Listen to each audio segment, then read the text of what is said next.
కాళ్ళు పట్టుకునే కనికరించని కూడా కనికరించరు. రేపు పొద్దున రమ్మని పెట్టుకోమను 3 పార్టీలు కలిసి ఒక పక్క సభ పెట్టమని, ఈ పక్క బయట సిద్ధార్థ రెడ్డి ఒక్కడు వస్తాడు. చూడు మనం ఆ సభలో ఎంతమంది ఉన్నారో ఈ సభలో ఎంతమంది ఉన్నారో. డ్రోన్ కెమెరాలు కూడా మాకు వద్దు, మీరు తెచ్చుకోండి. ఆయన పోయి ఆయనతో పెట్టుకుంటున్నారు వీళ్ళు. ఆయన క్రేజ్ వేరు, ఆయన కథ వేరు. బైరెడ్డి సిద్ధార్థ రెడ్డి అంటే 2 స్టేట్లో ఒక క్రేజ్ ఉన్న వ్యక్తి. జగన్ను ప్రేమించే ప్రతి వ్యక్తి బైరెడ్డి సిద్ధార్థ రెడ్డి అని ప్రేమిస్తారు. అటువంటి వ్యక్తి, అటువంటి క్రేజ్ ఉన్న వ్యక్తిని ఇష్టానుసారంగా ఇన్స్టాలో పోస్టులు పెట్టడము, ఇష్టానుసారంగా మాట్లాడము, అది అన్నీ మాట్లాడుతున్నారు కదా. ఇప్పుడు నేను చెప్తున్నా, దీనికి పరిణామం తీవ్రంగా ఉంటుంది. ఆయన ఒక్కసారి కన్నెర చేస్తే ఏం చేస్తారో కూడా ఆయనకు తెలుసు, వాళ్ళ గురించి తెలుసు. కేవలం జగనన్న ఆపుతున్నాడు కాబట్టి గమ్ముకున్నాడు, జగనన్న కోసం గమ్ముకున్నాడు. జగనన్న ఒక్కసారి ఆదేశాలు ఇస్తే ఎవడు కూడా కనసైగల్లో కూడా టీడీపీ నాయకుడు అనేవాడు కనపడాడు. అంత క్రేజ్ ఉన్న వ్యక్తి కర్నూలులో బైరెడ్డి సిద్ధార్థ రెడ్డి. ఆయన గురించి ఇష్టానుసారంగా మాట్లాడుతున్న వాళ్ళకి ప్రతి ఒక్కరికి నేను ఒకటే చెప్తున్నా, కర్మ ఖాళీ, కనికరం కూడా చూపరు వాళ్ళ అభిమానులు. ఈరోజు ఇష్టానుసారంగా మీరు పోస్టులు పెడుతున్నారు, కామెంట్లు పెడుతున్నారు. వాళ్ళు రేపు పొద్దున అధికారంలోకి వచ్చిన తర్వాత కనికరం కూడా చూపారు. అందుకు బైరెడ్డి సిద్ధార్థ రెడ్డి కూడా ఒక మాట మాట్లాడినాడు.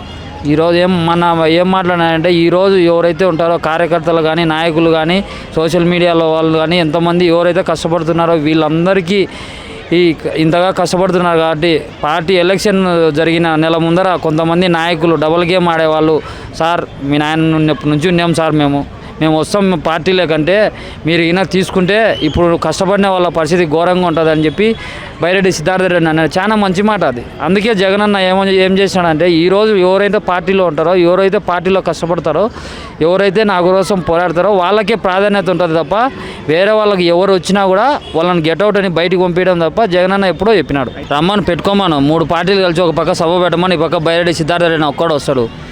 చూడు మనం ఆ సభలో ఎంతమంది ఉన్నారో ఈ సభలో ఎంతమంది ఉన్నారో. డ్రోన్ కెమెరాలు కూడా మాకు వద్దు, మీరు తెచ్చుకోండి. ఎంత దూరం మీరు డ్రోన్ కెమెరాలు పెట్టుకుంటే అంత దూరం మా జనం ఉంటారు. మీ మాదిరి డ్రోన్ కెమెరాలతో కవర్ చేసుకోవాల్సిన అవసరం బైరెడ్డి సిద్ధార్థ రెడ్డికి వీళ్ళకు లేదు. ఆయన ఎందుకంటే జగనన్న కోసము బాధ్యతగా ఆయన ఏదో గమ్ముగా సైలెంట్గా ఉన్నాడని చెప్పి ఇష్టానుసారంగా ఆయన రెచ్చగొట్టే విధంగా మాట్లాడుతున్నారు. మెయిన్ నాయకుడు కదా, మాట్లాడండి పక్క పాయింట్ మాట్లాడే నాయకుడు ఎవరైనా ఉన్నా అంటే బైరెడ్డి సిద్ధార్థ రెడ్డి అన్న. ఆయన ఏది మాట్లాడినా కూడా ఒక పద్ధతిగానే మాట్లాడతాడు, సబ్జెక్టు గురించి మాట్లాడతాడు. వీళ్ళలాగా క్రియేట్ చేసుకొని ఎటబట్టేట మాట్లాడడం, నీవెంత అని ఏ రోజైనా మాట్లాడాడా? ఆయన మాట్లాడేదంతా ఏం మాట్లాడాడు? ప్రజలకు మీరు ఏం చెప్పినారు? మీరు హామీలు ఏం చేసినారు? ఫ్రీజ్ రిమేర్స్మెంట్ అన్నారు, చేశారా? ప్రజలకు ఆరోగ్యశ్రీ అన్నారు, చేసినారా? ఎంతోమంది యువకులు ఈరోజు నిరుద్యోగ బుద్ధి అన్నారు, చేశారా? 45 ఏళ్ళ నుంచి నెలకు 1500 పెన్షన్ ఇస్తామన్నారు, ఇచ్చినారా? ఎన్ని హామీలు ఒకటి కాదు, రైతుల దగ్గర నుంచి గిట్టుబాటు దగ్గర నుంచి ఎన్ని మీరు చేసినారా అని చెప్పి నిలదీసే నాయకుడు ఎవరైనా ఉన్నారంటే బైరెడ్డి సిద్ధార్థ రెడ్డి వీళ్ళే. ఇటువంటి క్రేజ్ ఉన్న నాయకుని పట్టుకొని ఇష్టానుసారంగా మాట్లాడడం వీళ్ళకి అలవాటైంది. వీళ్ళు ఎన్ని మాట్లాడుకున్నా ఎన్ని చేసుకున్నా కూడా బైరెడ్డి సిద్ధార్థ రెడ్డి అని టచ్ కూడా చేయలేరు. అంటే ఆయన ఆడుదాం అన్న పేరుతోటి రోజా గారిని కలిసి స్కామ్ చేశారని చెప్పి మాట్లాడుతున్నారు. ఎవరన్నా తిక్కోళ్ళన్నా అసలు బైరెడ్డి సిద్ధార్థ రెడ్డి అన్న మొత్తం అన్నీ అయిపోయిన తర్వాత క్రికెట్ అనేది అదంతా అంతా ప్రాసెస్ అంతా అయిపోయిన తర్వాత ఆయనకు పదవి ఇచ్చినారు. దాంట్లో స్కామ్ ఏముంటుంది? ఇంతో ఫండ్స్ వాళ్ళు వీళ్ళు ఎమ్మెల్యేలు అందరూ కలిసి ఫండ్స్ ఇస్తే అది క్రికెట్, దీనికి ఒక పద్ధతి ఉంటుంది. స్కాములు అన్నారు ఏదైనా నిరూపిస్తారా? ఒక్కటన్నా నిరూపిస్తారా? ఇప్పుడు 2.5 సంవత్సరం అయింది కదా, నిరూపించచ్చు కదా. ఊరికే నిందలు వేయడం ఎందుకు? ఎమ్మెల్యే కాదన్నా, ఎంపీగా ఇచ్చినా గెలుస్తాడు, ఆ క్రేజ్ ఉంది. ఆయన పదవి కోసం ఎప్పుడు ఆశించలే. నాకు జగనన్న కోసం కష్టపడితే చాలనుకున్నాడు కానీ వీళ్ళ మాదిరి సీట్లో కూర్చోవాలా, పెత్తనాలు చేయాలా, వాణి దొక్కాలా, ఈయన దొక్కాలా, డబ్బులు సంపాదించుకోవాలా, అటువంటి వ్యక్తి బైరెడ్డి సిద్ధార్థ రెడ్డి కాదు. జగనన్న ఆదేశాలు ఇస్తే ఏ జిల్లాకైనా పోతా అంటున్నాడు. ఏ జిల్లాకైనా పోతా, ఎక్కడైనా నిలబెడతా, ఎక్కడైనా నిలదీస్తా అని జగనన్న ఆదేశాల మేరకు నేను ఏమైనా చేస్తా అని చెప్పి అంటున్నాడు. ఒక నాయకుడు, ఒక క్రేజ్ ఉన్న నాయకుడు ఎక్కడికి పోయినా ఈరోజు బైరెడ్డి సిద్ధార్థ రెడ్డి అంటే ఒక ఏపీనే కాదు, ఏపీలో ఉంది, తెలంగాణలో ఉంది, తమిళనాడులో ఉంది, కేరళలో ఉంది. ఒక క్రేజ్ సంపాదించుకున్నాడు యువకునిగా. ఆయన సొంత కష్టంతో వచ్చినాడు.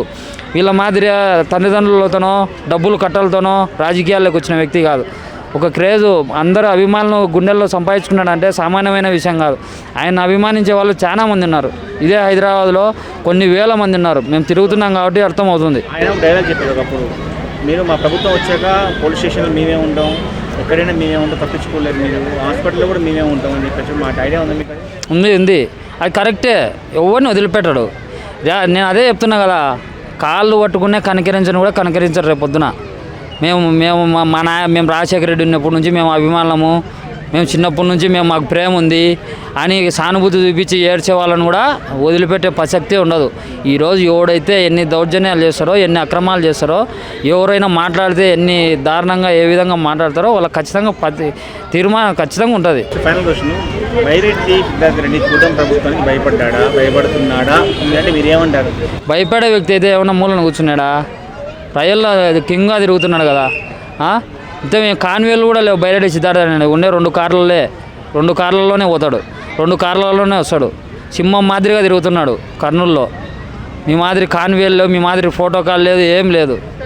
మీ పార్టీలకు భయపడేవాడు ఎవరు లేడు, ఎవరు భయపడు. ఇప్పుడు నేనున్నా, నాలాంటి వాళ్ళు ఎంతోమంది ఉన్నారు మాట్లాడేవాళ్ళు. మీకు భయపడేవాళ్ళు, మీ కేసులకు దానికి దీనికి భయపడే రకం మేమైతే కాదు. ఎందుకంటే చిన్నప్పటి నుంచి పెంచుకునే అభిమానం కాబట్టి మమ్మల్ని తొక్కాలనుకోవడం చాలా తప్పు. అది ఎవరు మీరు ఎంత పైన తెచ్చినా, ఎంతమంది ఎన్ని కుట్రలు చేసినా కూడా